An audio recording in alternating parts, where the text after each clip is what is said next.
srpski kandidat za Nobelovu nagradu. A smatra se da od gravitacije ne možemo profitirati, međutim možemo. Evo, ja sam dokazao.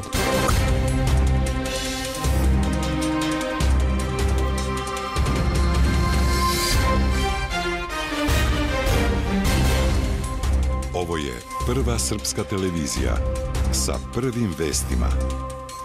Dobroveče, ja sam Ana Mitić. Dobroveče, ja sam Zoran Maranac.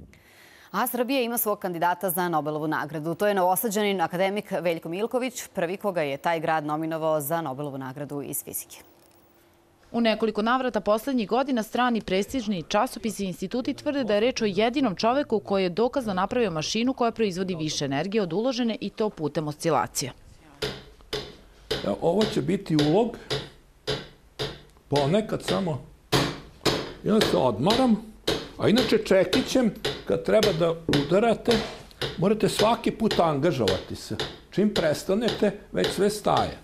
Međutim, ovde je dovoljno sasvim malo. 66-godišnji akademik Veljko Milković bavi se istraživanjem, pronalazaštvom, izučavanjem istorije pronalazaka i pisanjem.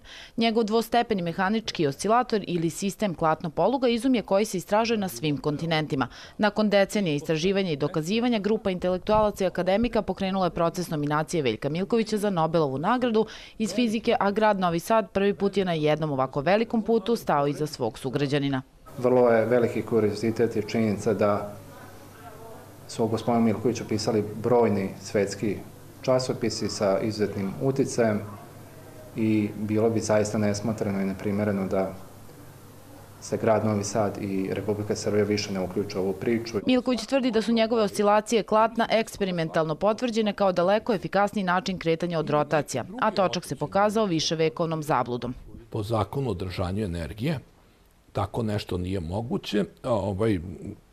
U ovom indijskom časopisu su to, pošto su Indusi jako dobri matematičari, oni su to objasnili da bez gravitacije ova mašina ne daje više energije, a smatra se da od gravitacije ne možemo profitirati, međutim možemo. Evo, ja sam dokazao da može. Veljko Milković posjeduje 114 pronalazaka i dobitnik je 2 zvanja akademika. Prva Nobelova nagrada dodeljena je 1901. godine, a još od Nikole Tesle kod nas niko od naučnika nije izazvao ovoliko interesovanje.